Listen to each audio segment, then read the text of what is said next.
Hello नमस्कार दोस्तों, आपका स्वागत है एक नई वीडियो में।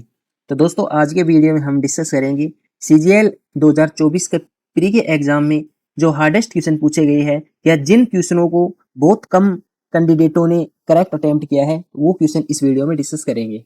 तो आपको करना क्या है कि जब भी आपके सामने क्वेश्चन आए तो आपको वीडियो को पॉज करके वो क्वेश्चन खुद से सोल्व करने की कोशिश करना है और फिर उस क्वेश्चन का सोल्यूशन देखना है। तो चलो बिना किसी देरी के वीडियो स्टार्ट करते हैं। देखो पहला क्वेश्चन आपके सामने है।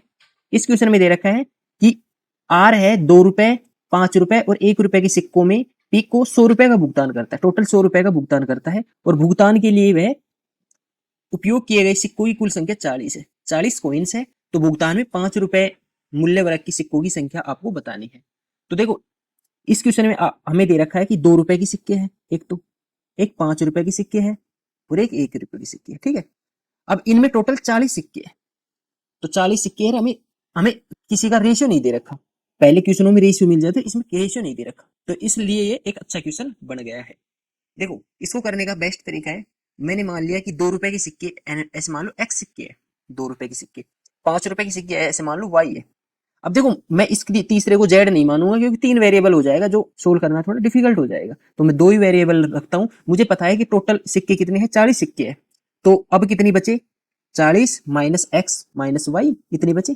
ठीक है, अब क्या करता हूँ, टोटल रुपए कितने हैं 100, तो रुपए कैसे निकलेंगे, ये तो सिक्कों की संख्या हो गई और ये सिक्के हो गए इतने रुपए की, तो इनको गुणा करूंगा तो मुझे टोटल राशि मिल जाए। कितनी राशि है, तो 2 को एक्स से करूंगा तो 2x, 5 को वाई से 5y प्लस 1 को इससे करूंगा तो 40 माइनस एक्स माइनस वाई, ये टोटल राशि आ गई और टोटल राशि कितनी है 100 रुपए। ठीक है, अब इसको सोल्व कर देता हूँ तो 2x में x गई x और ये यहां आ गया मेरा 4y बराबर 60। ठीक है, अब देखो मुझे बताना है 5 रुपए मूल्य वर्ग के सिक्कों की संख्या, मतलब कि मुझे y की वैल्यू चाहिए। अब देखो ये आने के बाद आपको इसके आगे जो भी हमें ऑप्शन दे रखे हैं उसकी मदद ले लेते हैं। देखो हमें ऑप्शन में दे रखा है 16 18 17 और 13 और ये एग्जैक्ट ऑप्शन है आपके जो भी एग्जाम में आए हैं। अब देखो मुझे y की वैल्यू चाहिए, यदि मैं यहां से y की वैल्यू 16 पुट करता हूं तो देखो यहां हो जाएगा 16 चौक 64, तो x का वैल्यू क्या निकलेगा मेरा -4। अब x मेरा क्या है, ये कॉइन्स की संख्या। अब कॉइन्स की संख्या तो आपको पता है नेगेटिव हो ही नहीं सकती, तो ये तो मेरा ऑप्शन हो ही नहीं सकता। 18 लूंगा तो 18 चौक 72, 72 उस साइड जाएगा तो -12, ये भी मेरा नहीं हो सकता। 17 लूंगा तो 17 चौक 68, -8 होगा तो ये भी मेरा नहीं हो सकता। मेरा पॉसिबल ऑप्शन ही एक ही है 13। अब मैं 13 को रख के चेक भी कर लेता हूँ। वैसे आप आंसर 13 लगा सकते हो, आपका सही है, लेकिन आप 13 लगा के एक बार चेक भी कर लो। देखो यहाँ मैं 13 पुट करता हूँ, वाई की जगह 13 पुट करता हूँ तो 13 चौक 52, तो मेरा एक्स की वैल्यू आ गई 8। ठीक है, अब एक्स की वैल्यू 8 है गई, ये आ गया 13। टोटल सिक्के कितनी थी मेरे पास, 40 सिक्के थी, तो 13 और 8 ये तो मेरे 21 हो गए। तो 1 रुपए की सिक्के कितनी बचे, 19। अब मैं इनको चेक कर लेता हूँ कि 100 राशि हो रही है कि नहीं हो रही। देखो 2 रुपए के 8 सिक्के है तो 8 दूनी 16, 16 तो ये मेरे ये हो गए। 5 रुपए की कितनी है 13 सिक्के, 13 पंजू 65, और ठीक है 1 रुपए की कितनी है 19, तो 19 रुपए मेरे ये हो गए।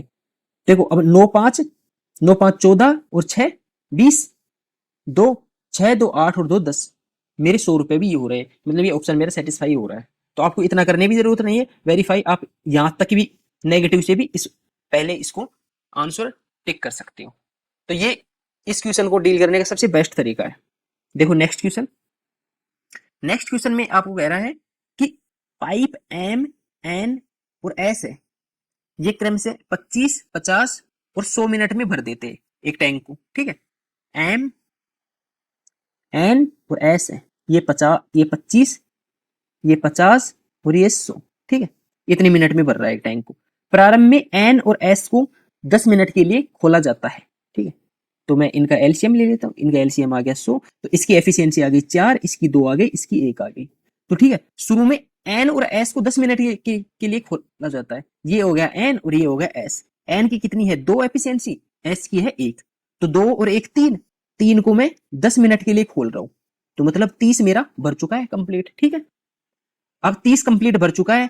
अब इसके बाद क्या हो रहा है, फिर पाइप एन को बंद कर दिया जाता है, फिर इस एन को तो बंद कर दिया जाता है और एम को खोल दिया जाता है, इस एम को खोल दिया जाता है। मतलब कि अब एन को बंद करके एम और एस ये कंटिन्यू कर रहे हैं, और टैंक में अति प्रवाह होने से पहले होने से 15 मिनट पहले एस को बंद कर दिया जाता। अब देखो 10 मिनट में ये दोनों मिलके 30 भर चुके हैं। मेरा टोटल कितना था 100 में 30 तो ऑलरेडी भर चुका है ये 30, तो मेरा बचा कितना होगा टोटल 100 में से 30 गए तो 70, ये 70 मेरा रिमेनिंग अभी तक बच रहा है, इतना टैंक और भरना है मुझे। ठीक है, अब क्या हुआ एम और एस ये दोनों स्टार्ट हो गए। एम और एस का मतलब 4 और 1 5, 5 की एफिशिएंसी, अब जो भी मेरा टैंक भरा जाएगा वो 5 की एफिशिएंसी के साथ भरा जाएगा। ठीक है, अब हो क्या रहा है कि जो एस का टैंक है पाइप एस है ये 15 मिनट पहले ही बंद कर दिया जाता है। अब देखो सपोज करो आप ये 15 मिनट पहले बंद नहीं किया जाता तो एस की एफिशिएंसी कितनी है 1, तो 15 मिनट में 15 गुना 1 मतलब 15 और बढ़ जाता। यदि मैं 15 मिनट पहले इसको एस को बंद नहीं करता तो ये 15 एक्स्ट्रा बढ़ता कि नहीं बढ़ता, बिल्कुल बढ़ता। तो 5 और 7 एक 8 85, मतलब यदि मैं इस लाइन को गायब कर देता हूं इस लाइन को यहां तक तो मेरा आंसर ये आ गया 85, कि मुझे 85 और भरना है कितनी की एफिशिएंसी के साथ, एन को तो बंद कर रखी है 4 और 1 5, इस 5 की एफिशिएंसी के साथ, तो 5 की एफिशिएंसी के साथ 85 को भरना है, तो 85 बटे 5 मतलब कि 17, तो मेरी 17 मिनट लग गई, 17 मिनट लग चुकी है। अब मुझे पूछा है कि टैंक को भरने में कितना समय लगा है, टोटल समय कितना लगा है, तो देखो 17 मिनट तो मेरी ये लग चुकी है और 10 मिनट मैंने ये लगाई थी, तो 17 और 10 27, तो मेरे 27 आंसर आ गया है। तो इस टाइप से इस क्वेश्चन को अच्छे तरीके से कर सकते हो जिसमें आपको कोई डाउट नहीं आएगा। देखो नेक्स्ट क्वेश्चन में आपको दे रखा है कि एक्स वाई और जेड धनात्मक संख्या है। अब धनात्मक संख्या है तो इसमें x plus y plus z इसका मान आपको 1 दे रखा है और धनात्मक संख्या है, तो आप ऐसे नहीं ले सकते कि भाई एक तो इक्वेशन है और मेरे 3 वेरिएबल है तो मैं 2 को 0 कर दूं 1 को 1 कर दूं, तो उस तरीके से नहीं कर सकते, आप 0 नहीं ले सकते, आप धनात्मक संख्या लोगे और आपको इसका मान बताना है, इसका न्यूनतम मान बताना है। तो देखो एक तो ये वैल्यू पुटिंग से हो जाएगा। वैल्यू पुटिंग क्या कि हम यदि मिनिमम ये 1 दे रखा है तो मैं इन तीनों को बराबर मान लेता हूं, एक्स वाई और जेड, इन तीनों को 1/3 1/3 1/3 मान लेता हूं, तो मेरा एक सेटिस्फाई भी हो रहा है। और इस हिसाब से इस वैल्यू को यदि मैं इसमें रखूंगा तो 3 + 3 + 3 मेरा 9 आंसर भी आ रहा है। ठीक है, ये तो इसका हो गया वैल्यू पुटिंग से। लेकिन वैल्यू पुटिंग ना करके आप ट्रेडिशनली जाना चाहते हो तो उसके लिए देखो हमें एक कॉन्सेप्ट पता होना चाहिए, एपी अर्थमेटिक प्रोग्रेशन, ये ग्रेटर देन इक्वल टू होती है एचपीसी, हरात्मक ये प्रोग्रेशन ये होती है। अब देखो जो हमारी ये एपी होती है अर्थमेटिक प्रोग्रेशन, ये क्या होती है, कोई भी हमें 3 नंबर दे रखे हैं जैसे एक्स वाई जेड ही मान लेता हूं, तो इसका अर्थमेटिक प्रोग्रेशन क्या होगा x plus y plus z बटे 3। ठीक है, और ये एचपी क्या होता है, एचपी कुछ नहीं होता, जो इसका मैं ऐसे मान लो इसका व्युत्क्रम होता है ना, जैसे एक्स का व्युत्क्रम क्या होगा 1/x, वाई का क्या होगा 1/y और जेड का क्या होगा 1/z, इनका जोड़, ये होता है ये एचपी। तो इस एचपी का फॉर्मूला क्या होता है 3/1/x plus 1/y plus 1/z। ठीक, अब एक्स वाई जेड इसका मान मुझे क्या दे रखा है, इसका मान 1 दे रखा है, तो इसको मैं यहां से क्रॉस मल्टीप्लाई कर दूंगा, तो 1/x plus 1/y plus 1/z is greater than equal to 9, तो इसका मान मिनिमम कितना आ गया 9, 9 मेरा मान आ गया। तो ये इसका ट्रेडिशनल मेथड है, या आप इस वैल्यू पुटिंग से भी इस क्वेश्चन को कर सकते हो आराम से। ठीक है, नेक्स्ट क्वेश्चन देखो, नेक्स्ट क्वेश्चन में हमें दे रखा है, ये इक्वेशन दे रखी है और हमें ये बताना है कि इनमें से कौन सा सही है। तो देखो ये क्वेश्चन में आपको सोचना नहीं पड़े, तो इसके लिए आप एक बार ऑप्शन पे नजर मारो कि ऑप्शन में क्या क्या दे रखा है। आपको पता है बीसी दे रखा है, बीसी एक साथ दे रखा है, एसी एक साथ दे रखा है, तो जैसे ए प्लस बी ये 2c है, इसको मैं सी प्लस सी लिख सकता हूं, और मुझे पता है कि बीसी एक साथ है और एसी एक साथ है, तो कहीं ना कहीं ए और ये बी और सी का वर्ग हुआ होगा और ए और सी का वर्ग हुआ होगा, तो मैं ए माइनस सी कर लेता हूं बराबर सी माइनस बी कर लेता हूं। ठीक है, ऐसे लिख सकता हूं इसको बिल्कुल। अब मैं दोनों साइड इसको स्क्वायर कर देता हूं, स्क्वायर ऑफ बोथ साइड। ठीक है, स्क्वायर ऑफ बोथ साइड कर देता हूं, तो A square plus C square minus 2ac बराबर इसका करता हूं तो C square plus B square minus 2bc। ठीक, सी स्क्वायर से सी स्क्वायर कैंसिल आउट हो जाएगा, यहाँ क्या बचा, ए स्क्वायर, इस 2bc को इस साइड ले जाऊंगा तो प्लस का 2bc, और ये है मेरा बी स्क्वायर, और ये माइनस का उस साइड जाएगा तो प्लस का हो जाएगा, प्लस का 2ac। अब ये देख लो ये कौन सा ऑप्शन है, ये मेरा दूसरा ऑप्शन है, ये मेरा सही हो जाएगा। तो इस क्वेश्चन में पकड़ने की बात ये है कि आपको तुरंत यही दिमाग में आना चाहिए कि BC एक साथ आ रहा है, इसका मतलब B और C का होल स्क्वायर आ रहा है, और इधर AC है तो AC A और C का होल स्क्वायर बनेगा। ठीक है, आपको यही ध्यान रखना है इस क्वेश्चन में। नेक्स्ट क्वेश्चन देखो, नेक्स्ट क्वेश्चन में हमें दे रखा है कि चार, एक स्टॉक है, ठीक है, एक स्टॉक में पोर्टफोलियो में 4 स्टॉक्स है। अब 4 स्टॉक्स में हमें दे रखा है, जैसे मैं लिख लेता हूं A B C और D, 4 स्टॉक दे रखा है। स्टॉक ए में पोर्टफोलियो के 20% को निरूपित करता है और इसका रिटर्न 6% है। B 30% को निरूपित करता है और इसका रिटर्न 8% है। C 20% को निरूपित करता है और इसका रिटर्न 4% है। D 30% को निरूपित करता है और इसका नेगेटिव रिटर्न 5% है, और आपको इसका एवरेज रिटर्न बताना है। तो मैं मान लिया शुरू में स्टार्टिंग में 100 मान लिया कि पोर्टफोलियो 100 था, ठीक है। अब 100 था तो इसका 20% 20 हो गया, इसका 30% का 30 हो गया, इसका 20 हो गया और इसका 30 हो गया, ठीक है। अब इसका मुझे रिटर्न कितना मिल रहा है, 6%, तो 20 का 6% कितना हो गया, 1.2। 30% का कितना मिल रहा है, 8%, तो 8 दिया 24, 2.4। अब सी का कितना मिल रहा है, 20% का 4, तो 4 दूनी 8, 0.8। और 30 का कितना मिल रहा है, 30 का मिल रहा है मुझे 5, वो भी क्या नेगेटिव मिल रहा है मुझे, ये ध्यान रखना है, इसमें नेगेटिव दे रहा है। तो 5 दिया 15 माइनस 1.5%, ये परसेंट है, ठीक है, ये सारे परसेंट है।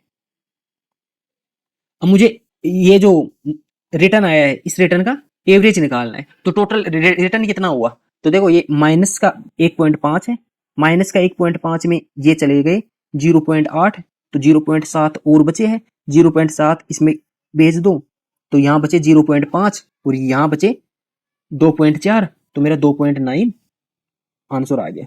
वो 100 से 100 कैंसिल आउट हो जाएगा, तो ये मेरा 2.9% है, ये मेरा पोर्टफोलियो का औसत रिटर्न आ गया, क्योंकि मैंने 100 माना था, तो ये मेरा डी आंसर हो गया है, ठीक है। अब देखो नेक्स्ट क्वेश्चन है, ये भी क्वेश्चन अच्छा है। अब इस क्वेश्चन में दे रखा है कि 2 दोस्त है, अब 2 दोस्तों की राम और रवि है, ठीक है। इसका मैं आपको ऐसा तरीका बताऊं कि आपकी माइंड में वही आएगा अप्रोच, अब वो कोई कॉम्प्लेक्स मेथड नहीं बताऊंगा। देखो जैसे ये है राम, ये है रवि, ठीक है। अब राम और रवि की आयु में 7 वर्ष का अंतर है, ऐसे मान लो राम की आयु x है, रवि की आयु y है, ठीक है। अब राम की माँ माया देवी, ऐसे मान लो ये है माया, माया माया देवी की आयु राम की आयु की 3 गुनी है, राम की x थी तो माया की 3x है, ठीक है। और रवि की आयु उसके भाई सोहम की 4 गुना है, सोहम की आयु का 4 गुना है, तो सोहम ये है। ऐसे मान लो यदि सोहम की y है तो रवि की 4y है, मान सकता हूं मैं, ठीक है। अब क्वेश्चन को सोल्व करते हैं। हमें स्टार्टिंग में क्या दिया था, राम और रवि की आयु में 7 वर्ष का अंतर था, राम और रवि की आयु ये रही, x माइनस 4y, इसमें 7 वर्ष का अंतर है, ठीक है। और दूसरा दे दिया माया देवी और सोहम की आयु में 65 वर्ष का अंतर, तो माया देवी की 3x है और सोहम की y है, तो माइनस y, इसमें 65 वर्ष का अंतर है, ठीक है। 2 इक्वेशन 2 वेरिएबल आराम से इजीली हो जाएगा, ठीक है। इसको सोल्व कर देते हैं, मैं ऊपर को 3 से गुणा कर देता हूँ, पूरे को 3 से करूंगा तो ये तो कैंसिल आउट हो जाएगा, और यहाँ 3 चौक 12, 12 में ये 1 चला जाएगा तो मेरा 11y हो गया, और यहाँ 7 के 21, तो 65 में 21 जाएंगे तो 44, तो y की वैल्यू मेरी कितनी आ गई, 4। अब y की वैल्यू इसमें पुट करूंगा, मैं सीधे इसमें पुट करूंगा, क्यों, क्योंकि मुझे माया देवी की आयु चाहिए, और माया देवी की कितनी है 3x, तो यहाँ से 3x की वैल्यू डायरेक्ट आ जाएगी, 3x की वैल्यू कितनी आ जाएगी, 65 और 4 गुणित्तर, तो मेरी गुणित्तर ऑप्शन ए मेरा सही हो जाएगा, ठीक है। देखो नेक्स्ट क्वेश्चन, देखो ये थोड़ा लेंथी है लेकिन बहुत ही इजी क्वेश्चन है। देखो इसमें दे रखा है कि रमेश ने 19 नवंबर 2019 को एक डीलर से कुछ सामान खरीदा, उत्पन्न बिल 5480 का था।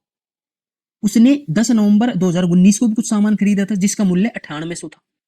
उसने इस बार दोनों बिलों को भुगतान कर दिया और कुल धनराशि नगद की रूप में भुगतान कर दी। यदि डीलर 10 दिनों के भीतर भुगतान पर 2% की छूट देता है और खरीदारी के समय नगद में भुगतान किया गया भुगतान पर 5% की छूट देता है, तो 19 नवंबर को रमेश द्वारा भुगतान की गई धनराशि। देखो हो क्या रहा है, एक ये दुकानदार है, ये डील देता है कस्टमर को कि कोई 10 10 दिन तक के सामान जो जैसे आपने आज खरीदा उसका पेमेंट आप 10 दिन तक करते हो तो उस पे तो आपको मिलता है 2% का डिस्काउंट।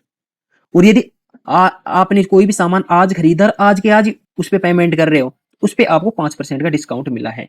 तो बस ये सिंपल सा क्वेश्चन है। इसमें क्या कह रखा है कि 10 तारीख को उसने एक सामान खरीदा था, कितनी था 9800 रुपए था, उसका पेमेंट आज ही करना है। 9800 का सामान खरीदा था तो उस पे छूट कितनी मिलेगी 10 दिन के भीतर, क्योंकि 10 तारीख को खरीदा था और 19 को पेमेंट कर रहा था, तो इस पे 2% की छूट दे रहा है, तो इसका 98% पे करना पड़ेगा 98/100। ठीक है, प्लस आज उसने कितना सामान खरीदा है 5480 का, 5480 का। अब 5480 का आज खरीदा है तो आज वाले पे कितना छूट मिलेगा 5%, 5% छूट मिलेगा तो इसका 95% मुझे पे करना पड़ेगा उस आदमी को। तो टोटल पे कितना करना पड़ेगा ये हमें पता है ना, 2 जीरो से 2 जीरो कैंसिल आउट होगा, 98 की स्क्वायर तो डायरेक्ट आ जाता है, 100 से कितना कम है 2 कम है तो 2 का स्क्वायर 4 हो गया, तो 98 में 2 और कम कर लो तो 96, 96 सौ 4 मेरा 98 आ गया। तो इसको सोल्व करता हूँ तो 1 जीरो से 1 जीरो, 5 को 19 से और 5 दूनी 10, 2 को इससे करता हूँ तो 2 दूनी 4, 1 2 7 14 और 2 चौका 8। ठीक है, अब गुन्नी चौका 76, 76 की 6 असल 7, गुन्नी सत्ता 133, 133 और 7 140 मेरा 14 और गुन्नी दूनी 38 और 38 और 14 52। ठीक है, 6 4 10 की 0 असल 1 8 और 14, 14,810। ये मेरा ऑप्शन बी सही आंसर हो जाएगा। मुझे दोनों पेमेंट का पे करने के लिए इतना पेमेंट देना पड़ेगा उसे। ठीक है, देखो नेक्स्ट क्वेश्चन। अब नेक्स्ट क्वेश्चन है, ये क्वेश्चन तो इजी है लेकिन आप एकदम से देखोगे तो इसमें थोड़े कैलकुलेशन करनी पड़ जाएगी आपको, तो इसको मैं आपको बेस्ट तरीका बताऊंगा। तो देखो इसमें कह रखा है कि एक बस प्रारंभ में 10 किलोमीटर प्रति घंटा से कोई भी डिस्टेंस है उसका 1/3 भाग तय करती है, अगला 1/3 50 की स्पीड से और लास्ट का 1/3 60 की स्पीड से, और उसकी आपको एवरेज स्पीड बतानी है। तो देखो एवरेज स्पीड क्या होता है, एवरेज स्पीड होता है टोटल डिस्टेंस, टोटल डिस्टेंस बटे टोटल टाइम, टोटल टाइम। ठीक, अब देखो मैंने मान लिया टोटल दूरी उसकी 3 थी। ठीक है, टोटल दूरी मैंने मान ली 3 थी, टोटल दूरी 3 थी। अब 3 थी तो उस 3 का 1/3 उसका एक पार्ट कितनी की स्पीड से चल रहा है 40 की स्पीड से, तो ये टाइम लगेगा। अरे देखो स्पीड बराबर क्या होता है, स्पीड बराबर डिस्टेंस बटे टाइम, तो टाइम बराबर क्या हो जाएगा डिस्टेंस बटे स्पीड, तो ये मेरी डिस्टेंस हो गई ये मेरी स्पीड हो गई। ठीक है, ऐसे ही अगला 1/3 कितनी स्पीड से 50 से, तो 1/50, और लास्ट की 1/3 60 की स्पीड से, तो 1/60। इसको मैं सोल्व कर लेता हूँ, इसको सोल्व करेंगे तो इसका एलसीएम लेंगे 40 50 और 60, इसका एलसीएम क्या कितना आ जाएगा 600 सीधा सा। तो 600 को मैं सीधा ऊपर ही लिख दूंगा क्योंकि नीचे जाएगा तो ऊपर ही चला जाएगा, तो मैं डायरेक्ट ऊपर ही लिख लेता हूँ। और 40 को 600 से करेंगे तो 15, 15 चौका 60, प्लस 50 को करेंगे तो 1 जीरो से 1 जीरो और 12, और 60 को करेंगे तो 10। ठीक है, तो ये मेरा आ गया 1800 और नीचे आ गया 15 और 12 27 और 10 37। ठीक है, अब देखो 37 का तो टेबल बहुत इंपॉर्टेंट रहता है, तो देखो 37 को 180 से जाएंगे तो 37 पंजू होता है 185, तो 5 बार तो जाएगा नहीं 4 बार चले जाएगा। ठीक है, तो 37 चौका हो जाएगा 37 से कम 37, 37 दूनी 74, 37 111 और 37 चौका 148, 4 बार चला गया 148, 2 50 और 30 90, 320। अब 320 हो गए। अब देखो ये दो ऑप्शन तो मेरे हट गए, अब 6 बार जाएगा 8 बार जाएगा, तो देखो 37 मेरा ये आ गया 320, तो 37 नॉर्मल होता है। देखो 37 दिया होता है 111, अब 111 को 3 से गुणा करूंगा तो 37 नामा मेरा 333 हो जाएगा, तो 9 टाइम तो नहीं जाएगा ये मेरा 8 टाइम जाएगा, तो कहीं ना कहीं 48 पॉइंट कुछ मेरा आंसर आएगा, तो मेरा ऑप्शन ए सही हो जाएगा। ठीक है, चलो नेक्स्ट क्वेश्चन। नेक्स्ट क्वेश्चन आपको दे रखा है कि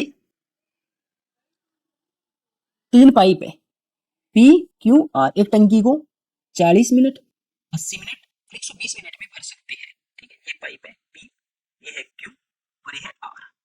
ये 40 मिनट में, ये 80 मिनट में और ये 120 मिनट ये भर सकते हैं। अब प्रारंभ में सभी पाइप खुले होते हैं, तो मैं इनका सबसे पहले इनकी एफिशिएंसी लिख लेता हूँ। तो ये आ गया मेरा 240 एलसीएम, 6, 3 और 2।